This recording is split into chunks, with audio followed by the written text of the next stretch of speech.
Peros. Un momento de compartir, aprender y disfrutar. Espera lo inesperado con la licenciada Susana Rasinski.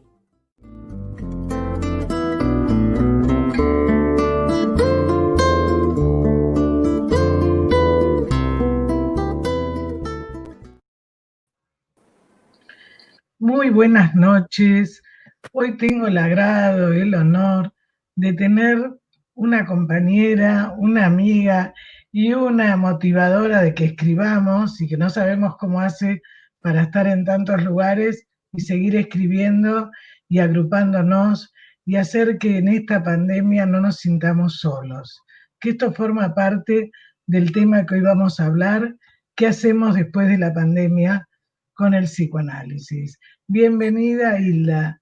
Bueno, la doctora Hilda Katz es doctora en psicología, miembro en función didáctica de la Asociación Psicoanalítica Argentina, directora del Departamento de Niños y Adolescentes, ha escrito numerosísimos libros, entre ellos Tatuajes como marcas simbolizantes, pero también ayer estuvo en el prólogo de otro libro que es Todo el uso de la tecnología y el psicoanálisis, y después nos invitó a escribir 4 libros que en esta pandemia que venimos presentando en el programa, Psicoanálisis de niños y adolescentes en tiempos de pandemia, Cuarentena en épocas de pandemia, Transformaciones sin variancia, Las redes y lo humano y las redes. Y el cuarto libro, que es el que hoy vamos a conversar, es después de la pandemia, ¿qué pasa con el psicoanálisis? ¿Qué pasa con nosotros? Además de todo eso, ella ha sido autora de una película que es Candela, que ganó un premio, ha estado dando conferencias. Sí, dale. Mi película Candela se llama, porque si no, no la encuentran. Ah, bueno, acá dice Candela. Ah. Bueno, es donde fue la que lo dirigió, la guionista, la directora, pero de todo esto creo que ella describe muy bien todo el abordaje clínico y lo que pasa también operativamente, pero además con sus años de trabajo, con muy buena formación, con muy buenos supervisores. En fin, ella describe a través de la pintura, porque además todas las tapas de los libros es producto de su creación artística. Es decir, que además de ser psicoanalista, es artista. Y además de todo eso, es muy solidaria, porque realmente yo, si no hubiese sido por ella, tal vez no hubiese escrito.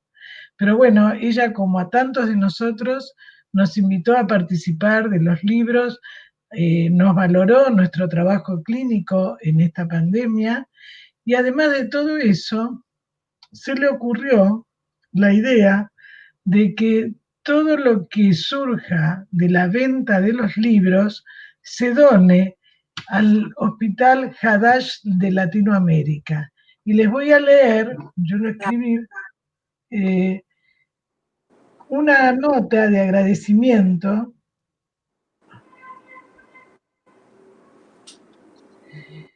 Dice: en nombre de Hadash Latinoamérica, queremos agradecer profundamente a la doctora Hilda Katz y su equipo de colaboradores, autores, que hayan dedicado el producto de la venta de los siguientes libros: Psicoanálisis de niños y adolescentes, tomo 1, Trabajando en cuarentena y en la poscuarentena, Invariancia y transformaciones, tomo 2, Las redes de lo humano de las redes, tomo 3, y La pandemia y después, al Hospital Hadash Internacional, que ha estado trabajando con diversos gobiernos e instituciones médicas de América Latina, promoviendo los protocolos de salud implementados por el Hospital Hadash durante la pandemia.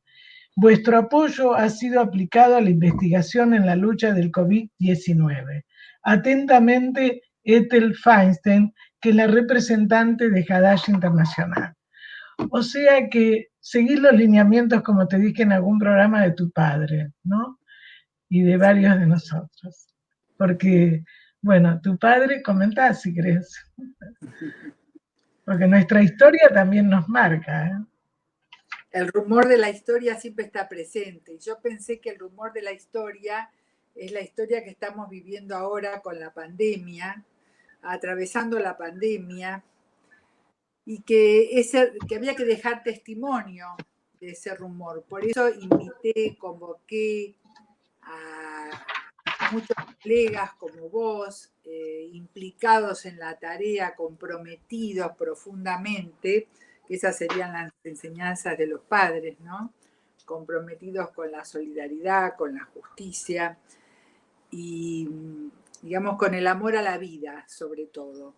Y la idea fue justamente invitarlos, convocarlos, dejar testimonio, contar todo lo que estamos pasando, e incluso Freud ya había dicho que se había arrepentido de no haber contado en el momento, haber escrito más durante la guerra. Me pareció que era importante que contemos durante todo lo que estaba pasando para que quede registrado, para que se pueda aprender de la experiencia, para que se pueda transmitir a los demás. Y eso fue lo que llevó a lo que en principio iba a ser unos artículos. Después fue el primer libro, ¿no? El psicoanálisis de niños y adolescentes, que fue el primero. No sé si lo pueden ver, ¿sí? Después dijeron, no, pero esto va a pasar pronto, pero no pasaba. Entonces pasamos ya al segundo tomo, ¿no? Que estoy mostrando acá. Y como seguía sin pasar lo que estaba pasando, llegamos al tercer tomo, que es el que tenemos acá. El cuarto tomo está en imprenta en este momento, así que no se los puedo mostrar. Pero va a mostrar Rocío el flyer que vos mandaste, sí. Cuando quieras, pásalo. Sí, lo puede pasar ahora, el cuarto tomo, porque yo estaba preocupada que no lo tenía. Ahí Claro, está, ahí está. Cuarto tomo, ahí está. ¿no?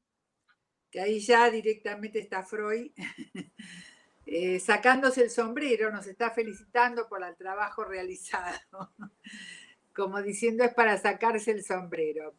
Y bueno, un trabajo que ni nosotros pensábamos que íbamos a seguir escribiendo y seguir necesitando comunicar todo lo que se está haciendo y todo lo que se está haciendo en el área de la salud, ¿no? Realmente en el área de la salud están en la primera línea de fuego, y también en el área de la salud mental estamos trabajando muchísimo.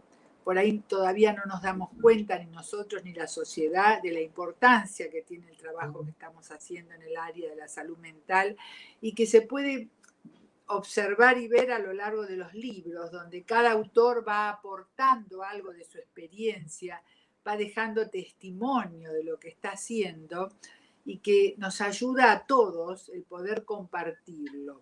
Y realmente son más de 60 autores y nadie cuenta algo repetido, ¿no? Como que había experiencias para contar muchísimas, y que al principio me cuestionaba, no, tenemos que esperar que pase y después vamos a contar. Bueno, yo decía, mientras esperamos que pase, vayamos contando. Y después escribimos otros libros, después que pase, que no sabemos cuándo va a pasar, ¿verdad? Porque nos encontramos, digamos, ante una situación que la seguimos viviendo, que no se puede hacer futurología, que no se puede hablar de cuál es el después o qué es lo que va a pasar después, sino solamente hablar del camino que estamos transitando, ¿no? Como que el después es, bueno, un futuro que queda abierto. Pero me gustaría decir algo, es una opinión personal, pero creo que somos los 60 que vos convocaste, incluso de otros países, con la libertad que nosotros trabajamos.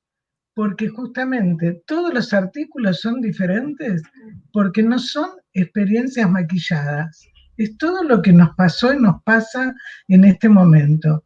De repente encontrarnos con situaciones muy graves, ¿no? De violencia familiar, de bebés, de niños, de adolescentes que están internados en, digamos, con lo tecnológico. Y sin embargo, ¿no es cierto? Vos nos diste la libertad de que cada uno expresara lo que le pasaba. Ayer, justamente en la presentación del libro que vos hiciste en la introducción, un colega comentaba, dentro de unos años, cuando lo leamos, vamos a ver qué pasó, porque nosotros seguimos trabajando.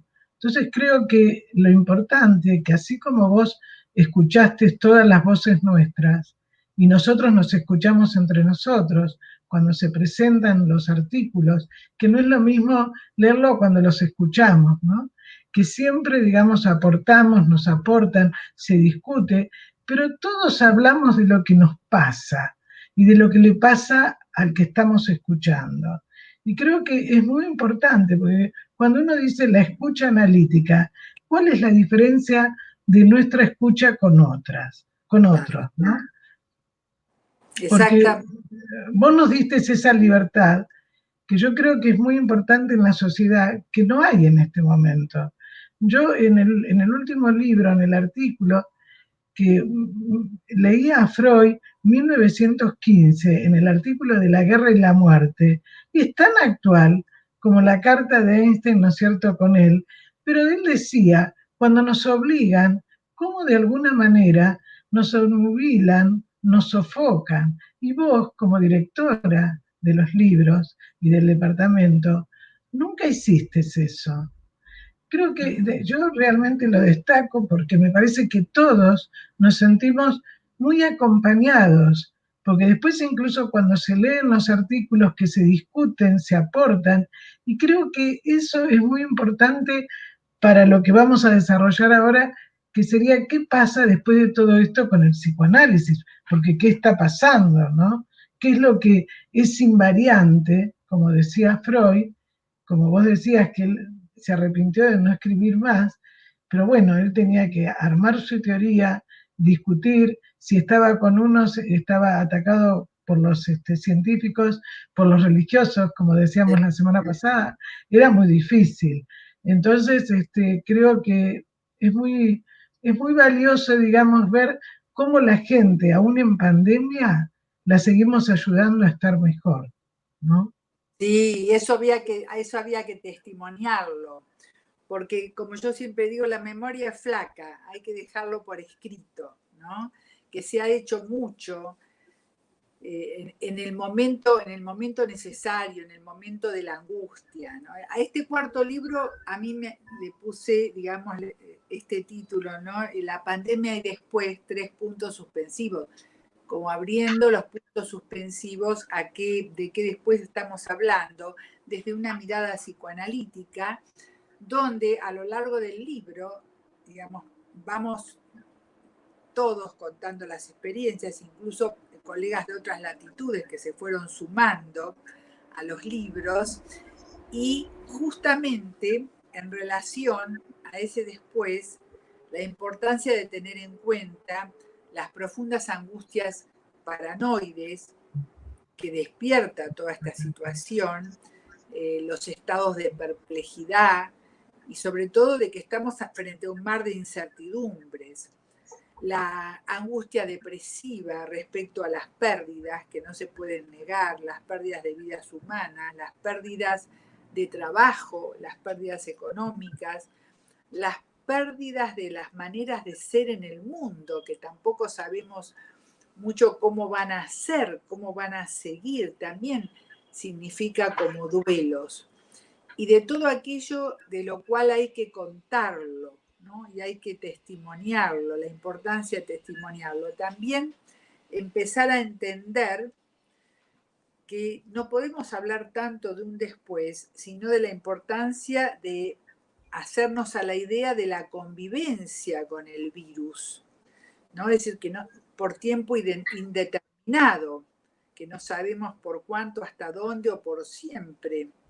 ¿no? Y por otro lado también de la angustia ante una recidiva como la que están viviendo en Europa. Todo eso está presente en las preocupaciones nuestras como trabajadores de la salud mental, que en realidad se siente muy afectada por todos estos cambios, incluso también por la exigencia y por la urgencia que tuvimos nosotros de pasar de un trabajo presencial a un trabajo no presencial, de manejarnos con las computadoras, con las nuevas tecnologías, de actualizarnos. Es decir, todo lo que se pensaba que iba a pasar en el año 2060 está pasando ahora y rápidamente. Y de todo eso también hay que hablar. Por eso, cuando pensé la pandemia y después, yo no sabía por qué me aparecía mucho el tango sur, ¿no? El tango sur que dice sur, paredón y después, y entonces viene a cuento porque es un tango lleno de nostalgia. Y yo creo que la nostalgia está presente en todos nosotros, porque ante la angustia depresiva, no es solamente por la pérdida, sino por la pérdida de un mundo tal como lo conocíamos, como que puede ser un mundo distinto, no lo sabemos, que el barbijo, que los cuidados, si se van a quedar por siempre, muchos estilos de relación que han ido cambiando. Entonces estamos como también llenos de nostalgia, ¿no? O sea que el poema de Homero Mansi, la música de Troilo, viene en nuestra ayuda, ¿no? Es decir, porque tiene que ver con esta, podríamos decir, esta urgencia, ¿no? Donde yo me llevó a convocar a todos los colegas a reunirnos, a motivarlos, ¿no? Para poder hablar, escribir sobre lo que estábamos viviendo, generar espacios de transición, que fueran como continentes, que nos contengan, ¿no? Ante todos estos contenidos que empezaban a desbordar la capacidad de ser pensados, armar modelos posibles, pero todos son conjeturas lo que podemos hacer ahora. Conjeturas, pero sirven como continentes, sirven como modelos, ¿no? Porque en principio, ¿para qué nos sirve? Sobre todo para poder transformar estas nuevas formas de vincularnos en una trama que genere presencia psíquica frente a la ausencia física que tuvimos primero como resultante del aislamiento obligatorio necesario, ¿verdad? En principio, ¿no? Y después intentar que mediante los recursos que ofrecen las técnicas digitales, tratar de hacer prevalecer la mirada psicoanalítica como un continente para poder transmitir de alguna manera cómo nos cambia un mundo que cambia, porque de eso estamos hablando, cómo nos cambia un mundo que cambia y cómo hacemos para poder resistir esos cambios, ¿no? Y para poder aprender esas experiencias. Así surgió esta urgencia, ¿no? Del intercambio, de las impresiones, de las experiencias, sobre todo porque estábamos y estamos ante un peligro desconocido por sus imprevisibles consecuencias y ante un horizonte de incertidumbre que en realidad nos encontrábamos y nos encontramos, que es lo que quiero decir, ¿no? Poder hablar de esa especie de violencia que significa, ¿no? Toda esta apocalíptica pandemia que nos enfrenta con las pulsiones más primitivas que impone el aislamiento y donde resulta necesaria abstenerse con humildad, ¿no? De distorsiones defensivas, no pasa nada, porque realmente es una realidad que nos sumerge en una tremenda perplejidad. Por otro lado, sabemos que estos cambios, por ejemplo, también trajeron muchas consecuencias para la salud mental, en lo que hace, por ejemplo, las situaciones de violencia familiar, de abuso sexual infantil, digamos, llegando hasta los extremos del suicidio y del feminicidio también, que se han exacerbado. O sea, que tratamos, creo que partimos de que lo trágico y lo creativo están en la complejidad de lo humano y realmente en tiempos de incertidumbre y desesperanza como la que estamos atravesando, es imprescindible gestar, como decía Pillon Rivière, uno de nuestros pioneros, proyectos colectivos donde planificar la esperanza junto a otros, ¿no?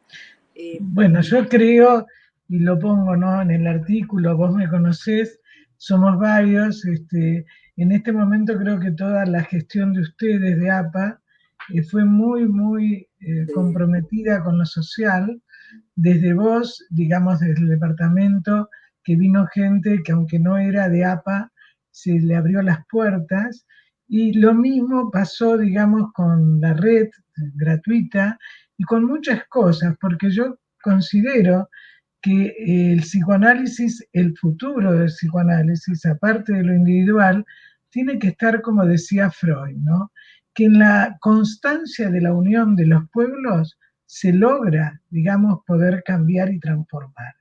El tema es cuando eso no es constante y donde de alguna manera, digamos, si nosotros, los analistas, podemos descifrar, que esto lo dice Freud, ¿no?, donde nosotros tenemos los elementos para poder descifrar una melodía, pero también cuando hay irrupciones, cuando alguien desafina.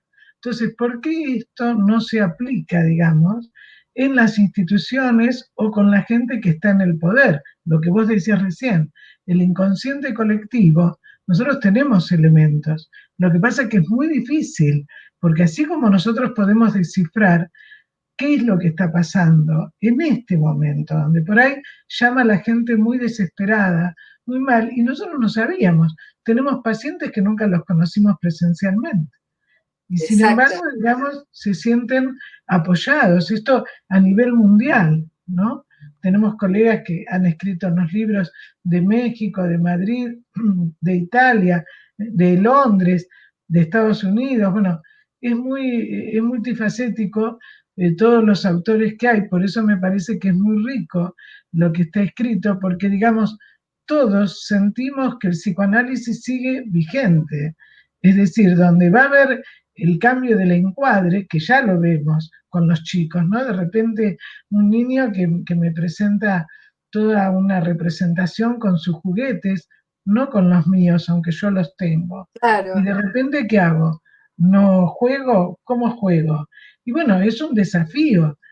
Realmente, digamos, lo que uno va viendo, cómo evoluciona. Entonces creo que la humanidad, porque esto es una situación traumática, lo que nosotros entendemos como trauma, y algo que vos dijiste, que va en relación con la muerte. Entonces, Exactamente. ¿cómo hacemos para no quedarnos en eso? Una de Claro, las formas, sí. claro, no es casual el tango sur porque es un tango nostalgioso bueno, de los últimos días de vida de Homero Mansi, ¿no? Viene nuestro auxilio, nuestro querido tango sur, ¿no?, en tiempos de pandemia, pero esta vez el protagonista, paradójicamente, está recostado en la vidriera de la pantalla de la computadora, donde el amor, como dice en el tango, y tu amor en mi ventana, el amor aparecerá en la ventana, pero la de la hiperconectividad digital. Parafraseando la letra del tango, disfrutando la música, acompañándonos en esta especie de baile en el que nos metimos, metafórico, con el tango sur, reparamos que la letra del tango nos dice, todo ha muerto, ya lo sé. Es impactante, pero también nos dice, y un perfume de yuyos y de alfalfa me llena de nuevo el corazón.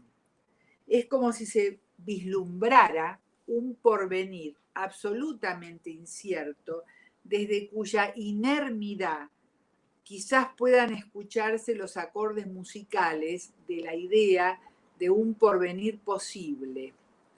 Remeda también al mismo tiempo la nostalgia de las cosas que han pasado, de todo lo que ha muerto, como dice la letra del tango, como lo que vos decís, que por efecto del trauma nos encontramos ante lo inimaginable, todo lo que ya no será igual, y también lo enorme, lo que está fuera de toda norma, como nos decía nuestro querido Raúl Mota, ¿no? Y la necesidad de construir vínculos que mitiguen la desmesura en esta especie de tsunami viral. Seguir sosteniendo los vínculos. Creo que esto es algo que logramos tanto desde la institución APA como desde el Departamento de Niños que dirijo y que ya pronto llego al final de mi gestión y vamos a seguir de otra manera, pero siempre luchamos en ese sentido, de poder construir los vínculos y sostenerlos, ¿no? Es decir, ante esa enormidad tenemos que bailar metafóricamente con el caos producido por la pandemia, con la caída de la eficacia simbólica de muchos paradigmas que teníamos con respecto a cómo el tratamiento, al encuadre, mantener el encuadre interno del analista, en la mente del analista ya en este momento es lo que necesitamos realmente, es la invariancia, como vos dijiste, ¿no? Porque sabemos que han caído los paradigmas de un pensamiento lineal, ¿no? Ese pensamiento que hacía que uno se adaptaba a los cambios, pero no, ahora los cambios son abruptos, son vertiginosos, son imprevisibles, además de inesperados, y por tanto nos colocan a lo humano del individuo y su sociedad en una situación muy débil para enfrentar esas mutaciones cualitativas que vivimos en el presente, que todavía no terminamos de tener totalmente conciencia de esas mutaciones. Entonces, necesitamos tener un pensamiento de la complejidad, de que tanto se habla, pero que más que nunca se hace presente la idea de un pensamiento de complejo, como dice Edgar Morin, ¿verdad? Para poder contener todos esos cambios cualitativos que se dan a un ritmo tan acelerado en todas las áreas, incluido el psicoanálisis, y donde todo lo que se daba por obvio pasa a ser cuestionado y reformulado desde distintos vértices de observación. Esto es importante tenerlo en cuenta, ¿no? O sea que se complejiza y se desemboca más rápidamente que nunca en aplicaciones prácticas y también en las modificaciones, como dije antes, de los estilos de vida, ¿no? Es decir, como si empezaran a aparecer coreografías inusuales de danza en una pista de baile que se encuentra en movimiento permanente. Estamos bailando en una pista en movimiento y donde realmente lo importante, como vos dijiste al principio, y que nombrando a mis padres, es la solidaridad y la cooperación entre todos, ¿no? Como si fuésemos bailarines al ritmo del deseo y el esfuerzo que nos acompaña de crear vínculos, de crear redes hechas de sonidos, de palabras, de melodías, como vos decís, redes que nos sostengan, nos impidan abismarnos hacia adentro en un aislamiento, en el silencio. No, porque yo siempre nombro en estos días, así como se me aparecía el Tango Sur, se me aparecen las palabras de Ana Sigal cuando dice que el silencio es el auténtico crimen, señalando así la importancia de aprender de la experiencia, de transmitirla por más siniestra que ésta sea, ¿verdad? O sea, sin dejar de tener en cuenta que es una crisis que podría generar eso que nosotros como analistas tanto defendemos, pero que puede generar un empobrecimiento del mundo simbólico y de su soporte en afectos, en representaciones, colocando en grupo de riesgo a la subjetividad que se encuentra ante este horizonte de extrañeza en un mar de incertidumbre. ¿Con esto qué quiero decir? Que nos acostumbremos al aislamiento, a no comunicarnos, a no poder expresar los afectos, que se vaya haciendo como una especie de costra, diría yo, que después es muy difícil de erradicar y que puede hacer mucho daño al mundo, a la subjetividad, ¿no? A lo que hasta ahora consideramos que nos sostiene como humanos. Vos decís algo que para mí es fundamental para el futuro del psicoanálisis y de nosotros como psicoanalistas, que tiene que ver con la apertura, estar en movimiento. Una cosa es tener la invariancia del psicoanálisis, es decir, lo que vos dijiste recién, cuando la gente no puede hablar y se lo sofoca y se lo obtura. Nosotros lo sabemos muy bien trabajando con niños y con adultos también, que por ahí pasan muchos años en poder hablar y decir algo. ¿no? El otro día una paciente, después de 20 años, puede decir de un abuso y de una infidelidad. Nunca lo había podido decir. Había suspendido en medio de la pandemia y después, bueno, pudo retomar. ¿A qué voy? Que en este momento, como vos bien decís, tenemos que acostumbrando que esto ya no vuelve para atrás. Es decir, hay mucha gente que dice, bueno, yo estoy cómoda trabajando en mi casa, yo hacía 200 kilómetros para ir a sesión, ya no, muchísimas situaciones. El tema de la educación, que lo hemos estado trabajando mucho en Sí, el grupo de investigación y educación, y donde no se sabe bien qué va a pasar, porque los chicos necesitan sus pares. Es decir, lo que vos decías, que cuando la persona no habla, porque estuvo clausurado eso, es muy difícil después que lo pueda hacer. El tema es que nosotros como psicoanalistas no tengamos esa rigidez que si el encuadre era de una manera, nosotros tenemos autores excelentes, compañeros, maestros nuestros como los Baranger, ¿no? Como tanta gente como Enrique Pichón Rivière, como Blecher, que siempre fueron muy abiertos. Es claro, decir, donde el encuadre es nuestro. Si el adolescente te trae un instrumento, o ahora, por ejemplo, se está comiendo o está desayunando o está tomando mate, ¿no? Bueno, son cosas que nos pasan. Entonces, ¿qué hacemos con eso? Si nosotros somos muy rígidos, ayudamos a que siga ese muro que tuvo que ponerse para poder defenderse frente a una situación muy caótica, ¿no? O sea, nuestra claro. función es poder ayudar a ordenar. Claro. Vos apuntás a algo que dijiste antes que yo lo quería reforzar, que es la importancia del pluralismo en los libros, ¿no? O sea que de diferentes vértices teóricos, sosteniendo una mirada psicoanalítica, pero de distintas teorías. Yo creo que ahí también está la libertad, ¿no? El no fanatismo, porque en épocas de crisis fácilmente las sociedades, los individuos se deslizan hacia fanatismos, hacia ideologías fanáticas, hacia dogmatismos, donde queda anulada la posibilidad de pensar por sí mismo de lo que está sucediendo. Y en los libros se respeta que cada uno piense por sí mismo y no de acuerdo a un dogma de una teoría determinada, porque el dogma no deja pensar, al dogma se lo obedece. Y yo creo que vos señalás esto todo el tiempo, que yo no lo había tomado, que ahora sí lo tomo, ¿no? Porque así fue como arribamos a la gestación de los libros y de este libro, el cuarto tomo, que es el resultado del entusiasmo y la participación de un grupo de colegas de diversas, digamos, perspectivas teóricas, tanto de la Argentina como del exterior, y que de alguna forma imaginan otra versión del mundo y ponen esfuerzo, ganas y sueños para construirla. Eso está presente, o sea que la enseñanza de nuestros pioneros, como vos nombraste recién, ¿no? Bueno, Pichón Rivière, Baranger, la enseñanza fue como en la orquesta, ¿no? Que a la manera de un continente concertó nuestros pasos en una pista virtual, siguiendo con el tango, creando intimidad, como siempre yo lo repito a lo largo de los 4 libros, donde en un principio solo había intimidación y desconcierto. Y había como un sentarse a esperar a que todo sea igual como antes, hasta darse cuenta que eso no iba a pasar, ¿no?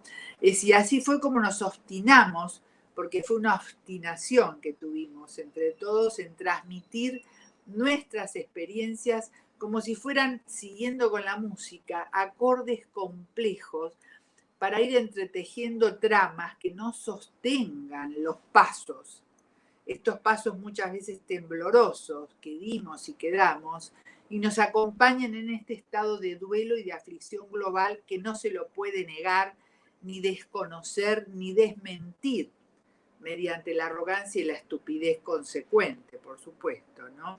Yo siempre digo, con las nostalgias y carencias que trae el tango, que viene a cuento, ¿no? Reconociendo lo que ha muerto, como dice la letra, pero también buscando en las notas de un pentagrama imaginario que armamos entre todos ese perfume de yuyos y de alfalfa, ¿no? Que augure la vida en devenir. Los compases de la música, como urdimbres de lazos oficiosos, fueron dejando testimonios de esta crisis civilizatoria que estamos viviendo. Y yo creo que sintonizaron con una palabra que yo creé para este estado, que se llama la esperación, ¿no? Esa pausa entre la desesperación, la espera y la esperanza, ¿no?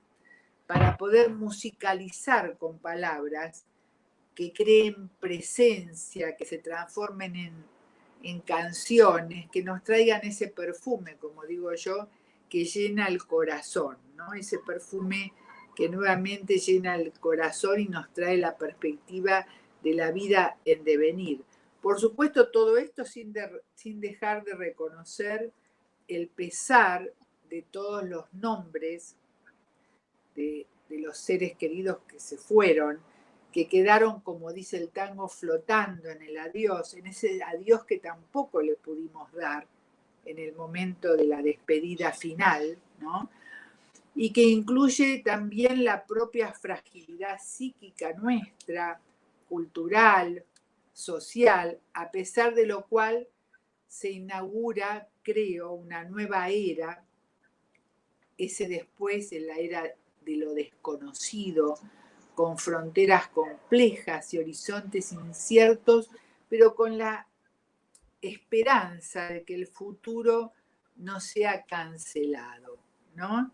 Es decir, tener presente esa posibilidad, y esto creo que fue el objetivo en este cuarto libro, donde incluimos la letra del tango, para poder transmitir bueno, nuestros avatares en este mundo que cambia y cómo nos cambia, ¿no? Y que además cuando está la muerte, cuando algo se termina, no quiere decir que no se puede volver a empezar, porque justamente Freud, eso lo muestra Noel, con todo lo que pasó, no se quedó, digamos, en eso para no seguir creando. No. Es un desafío, porque nosotros cuando nos llaman, cuando nos plantean en un hospital, digamos, cómo la gente de salud que está tan mal y que no se la tuvo en cuenta como tendría que ser, el hecho de escuchar que cómo pueden enfrentar la situación, además de que tienen que ayudar al otro, pero ellos también necesitan que los escuchen. Entonces creo yo que en este libro, ¿no? Un poco el trabajo, como vos decís, de tantas orientaciones teóricas, pero que muestra justamente que en esa multiplicidad de arco iris sigue habiendo el deseo de poder descifrar al otro lo que le está pasando y cómo si no tiene la capacidad de resiliencia puede con la ayuda, ¿no es cierto?, del psicoanalista, del terapeuta, poder pensar y no quedarse en la muerte, no quedarse en lo pasivo, ¿no? Porque la gente tiene mucho miedo, porque es todo desconocido. Nosotros también no sabemos, digamos, si nos podemos infectar, si no, tampoco sirven las cosas mágicas, ¿no? Como poner todo, como vos dijiste, en un ideal, ¿no? Y entonces ser más dogmático, porque eso me va a salvar. No se puede pensar y eso evita que la persona descifre y diferencie qué es lo que le hace bien y qué es lo que le hace mal. Y creo que nosotros también nos damos cuenta que también hemos pasado y pasamos cosas que nos duelen, pero que también nos fortalecen para poder tomar lo que nos sirve, ¿no? Que es el apoyo afectivo. Y si uno no lo tiene, no tener miedo también a que si le fue mal con alguien, con un terapeuta, con una familia, con una pareja, siempre existe la posibilidad, siempre. Porque una de las cosas que vos en este libro nosotros tratamos es el trabajo también inter e intradisciplinario, donde el psicoanálisis no puede quedarse solo. Esto ya lo hacía Freud en sus reuniones, ¿no? desde el aspecto filosófico, todo el enfoque antropológico que decíamos la semana pasada en el programa, es decir, todo este aspecto que nosotros, digamos, es la esencia del psicoanálisis, ¿no? Exacto. Es decir, ¿qué entendemos por lo espiritual? Vos hablabas del tango, por ejemplo, es Sí, decir, cómo sí. nos muestra, ¿no? La música, la pintura, todo lo que es arte. Todo lo que pueda ser soporte de la subjetividad y de los afectos, ¿no? Y no abismarse en el silencio, sino tratar de salir de ese silencio, que a veces nos va ganando por la situación o por la desesperanza, y hacer el esfuerzo de tejer redes, de tejer vínculos, de sostenerlos, que es un esfuerzo psíquico muy grande, tanto para los que consultan como para los analistas. Por eso en general estamos muy cansados al final del día, porque crear presencia psíquica ante la ausencia física es un esfuerzo especial que hay que hacer, ¿no? Es decir, pero tenerlo en cuenta que nos encontramos ante una amenaza ante la cual no hay fuga posible, ¿no? Es decir, el virus instauró un tipo de amenaza de la cual no hay fuga. Entonces, por supuesto que exacerba las pulsiones más primitivas, incluso los aspectos más desestructurantes de la personalidad de cada uno y también de un grupo, de una sociedad, ¿verdad? Y hay que estar como muy atentos a las actitudes arrogantes de defensa frente a eso que aterra, que en realidad la arrogancia siempre se erige en el lugar de la carencia, en el lugar de la angustia, del miedo, ¿no? Algunos dicen, no sé, pero yo me cuido, pero otros no se cuidan, es decir, poder saber que estamos en convivencia con el virus, que hay que cuidarse, que hay que seguir cuidándose, que no se sabe qué va a pasar, ¿verdad? Pero tener en cuenta que todo esto moviliza ansiedades muy profundas, tanto en los que consultan como en los analistas, que son difíciles de tramitar, pero que justamente tenemos una vía de posibilidad de tramitarla, que es a través de la consulta, como vos decís, y también a través del trabajo grupal, del trabajo solidario, del trabajo en cooperación, que la cooperación va un paso más allá de la solidaridad, porque es cooperar con el otro en esto que estamos transitando. Porque hay algo que también decía Ana Sigal, ¿no? Es decir, que hay que tener muy en cuenta, ¿no? Digamos, cuando le preguntaron qué depara para el futuro del psicoanálisis, ¿no? Y ella siempre decía que había que prestarle mucha atención al poder que tiene la parte psicótica de la personalidad, tanto o la más desestructurada, para no hablar en difícil, digamos, ¿no? Tanto en el paciente como en la mente del analista y también en el mundo sociopolítico, ¿no? Decía que los psicoanalistas hemos de ser neutrales en nuestro trabajo, en el consultorio, pero no neutralizados por las situaciones sociales o por las crisis, ¿no? Él siempre apelaba así a la responsabilidad y al compromiso, digamos, ¿no? Al compromiso público que tenemos como profesionales y ciudadanos, que es un poco lo que estamos haciendo, ¿no? Porque esto lo decían que su trabajo, el silencio es el auténtico crimen. Estamos haciendo de no permanecer en silencio, de contar lo que está sucediendo, de entenderlo, de saber que todos lo estamos pasando, que todos estamos compartiendo esas angustias y estamos viendo la mejor manera de poder seguir adelante y elaborarlas, ¿no? Es decir, tenerlas en cuenta, no descartarlas, no negarlas, ante un hecho que, bueno, nos sorprende y nos interroga permanentemente, y no solamente permanentemente, sino cada día es un hecho que nos interroga, es un hecho que cada día nos está interrogando con algo nuevo, digamos, con nuevos interrogantes, con nuevas preguntas, qué será, qué no será, es esto o es lo otro, y ante todo eso hay que estar fuerte, como se dice, y poder responder, poder, ante todo, mantener la duda como una forma de mantener la salud mental. Y es muy difícil. Vos acabas de decir algo que es muy sano, pero a veces cuesta mucho. Incluso hace unos días vos en una charla que hablabas de la arrogancia y de la estupidez, ¿no?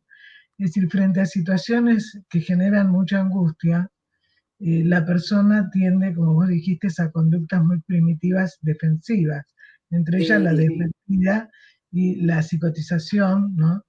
Pero el tema es cuando nosotros como analistas creemos que sabemos todo y que podemos todo.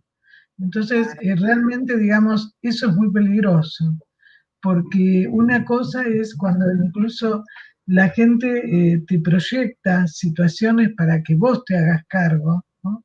Y le digas lo que tiene que hacer. Muchas veces vienen con un problema para que nosotros le demos la solución. Es lógico también eso, es lógico, ¿no? Pero ayudar a poder tolerar la falta de certeza también es parte de nuestra tarea, pero se entiende que la persona viene a buscar una solución, ¿no?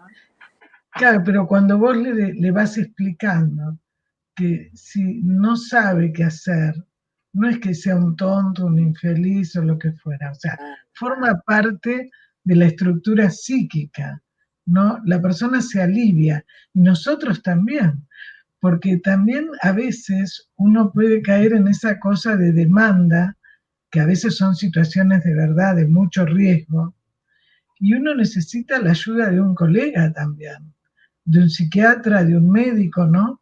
El otro día fue el día del psiquiatra y donde también se planteaba cómo a veces se los desvalorizan, se los crucifican, cuando en realidad, como en cualquier profesión, hay gente que sabe hacer su trabajo y otros no, pero el tema es trabajar en conjunto. Lo que vos traes es la importancia de la interdisciplina, de la transdisciplina, de que el psicoanálisis no esté aislado de las otras disciplinas. Ahora más que nunca tiene que estar en comunicación permanente y de esa forma, digamos, como aprendizaje es tolerar la duda, la incertidumbre, la frustración que trae no tener la respuesta, ante la falta de certezas, pero que también sostener la duda es una manera de sostener la salud mental, más en este momento donde cada día, cada minuto, lo que se daba por sentado cambia, ¿verdad? Y si nosotros lo podemos transmitir, por supuesto que es importante, aunque también es entendible que alguien venga a buscar una solución y nosotros vamos a ayudarlo a pensar, y a veces la solución puede aparecer rápido y a veces no, o a veces la solución sea permanecer abierto a las posibilidades que vayan surgiendo. Nosotros pensemos también, hay una frase de Edgar Morin hablando de la complejidad, de la importancia del pensamiento complejo y de la importancia de la interdisciplina, como vos traés en la tarea, ¿no? Y de la importancia de la cooperación entre los distintos profesionales. Él tiene una frase que a mí me llamó muchísimo la atención, rastreando para escribir, que es del año 1993, ¿no? Y que escribió en un artículo que se llama Tierra Patria, pero en 1993 ya Edgar Morin decía, el hombre es incapaz de controlar su propia naturaleza, cuya locura lo lleva a dominarla, perdiendo así el dominio sobre sí mismo. Puede dominar los virus, pero se encuentra desarmado, escuchen esto porque es increíble, ante los nuevos virus, dice. Debe y deberá negociar con la vida y la naturaleza. O ya en el 1993 nos hablaba de los nuevos virus. donde el hombre está desarmado ante los nuevos virus, que pueden ser de distintos ámbitos, por supuesto. Ahora ya tenemos uno consagrado, pero me llamó muchísimo la atención que ya en 1993 estaba hablando de esto, ¿no? Es decir, y también en 1997, creo que Clorindo Testa, el famoso arquitecto y artista plástico que nos dejó hace unos años, había hecho una muestra, que yo lo digo en los libros, que se llamó Los tendederos de la peste, y que se refería a una peste que había asolado en Italia, Cepaloni.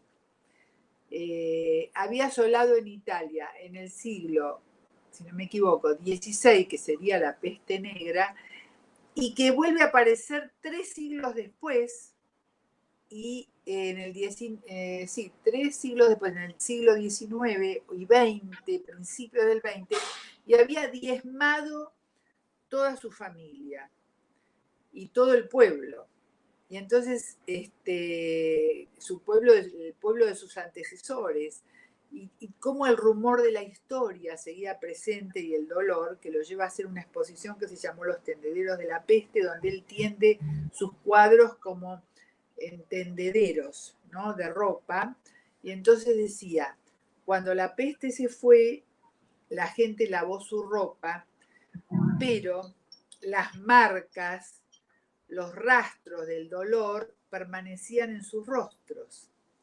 Y eso a mí me inspiró para hablar de esto, ¿no? Es decir, para Hilda, nos quedan 3 minutos para que vayas cerrando. Bueno, que sí, tengo ya que cerramos. no, pero me parece importante, quedan las marcas del dolor. Exacto. ¿Qué puede hacer? ¿Qué podemos hacer con eso? Claro, como trabajadores de la salud mental, tener presente, no olvidarnos que detrás de los barbijos o las diferentes máscaras están las marcas del dolor, los rastros de lo padecido, de lo sufrido, y que puede tener consecuencias para la salud mental tanto de todos, no solamente de los que consultan, sino también para nosotros como analistas, consecuencias impredecibles, todos esos duelos, todos esos adioses que quedaron flotando, que no se pudieron hacer, y que en eso tenemos que trabajar y hablar y comunicarlo para de alguna forma hacer algún tipo de prevención, si se puede hablar de eso, en lo que hace a la salud mental. Me hiciste acordar a las marcas que quedaron en La Plata cuando fue la inundación, y que después que pasó todo eso, la gente que se encontró con los que ya no estaban o con rastros de zapatillas o demás. Y que Freud, en Proyecto para Neurólogos, también habla, ¿no?, de las marcas como si fuera en el mar, me hace acordar al mar, cuando baja y quedan las marcas. Entonces el tema es no desmentir eso, sino qué podemos hacer con eso, y que a pesar de que tenemos que utilizar la tecnología, pero la palabra sigue existiendo, el poder de la palabra, ¿no?, y de la escucha. Así que yo te agradezco muchísimo, Hilda, como siempre, porque aparte, bueno, me parece que, bueno, después nos van a hacer preguntas y comentarios, pero bueno, el libro, con todas las compañeras y compañeros, realmente es una herramienta que no es solamente para aprender, sino para poder sentirnos acompañados todos. Exacto, sí, sí. Para sostener y sostenernos, ¿no? Para cuidar al que cuida también. Así es, bueno, sí, muchísimas teniendo en gracias cuenta, a vos, bueno, al programa. no, gracias. Voy a anunciar que todo el mes de diciembre, siguiendo un poco lo que estamos hablando, va a ser un mes de música, de danza y de literatura. Es decir, donde vamos a tener en el próximo jueves a una mujer muy joven, doctora en flamenco desde Madrid. Luego va a haber milonga, tango y jazz y Borges. O sea, vamos a hacer un poco, digamos, lo que estábamos diciendo, ¿no? Cómo de alguna manera la música, la danza, el estar en movimiento, pero seguir estando vivos, ¿no?, que es una forma de estar. Así que los invito para el próximo jueves y les agradezco el compartir este momento. Muchísimas gracias. Muchas gracias. Gracias. Felicitaciones. Sin peros. Un momento de compartir, aprender y disfrutar. Esperá lo inesperado con la licenciada Susana Rasinski.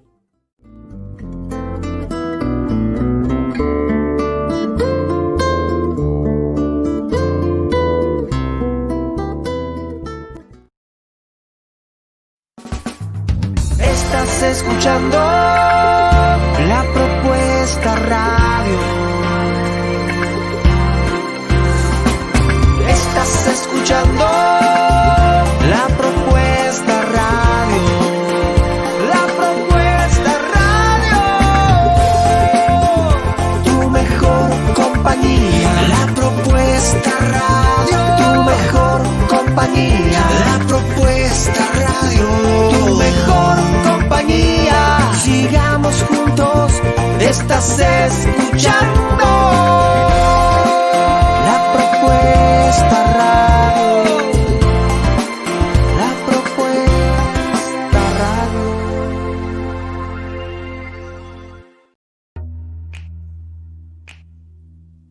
Hacé tu programa online, profesional y en vivo. Estés donde estés. Contacto lapropuestaradio@gmail.com.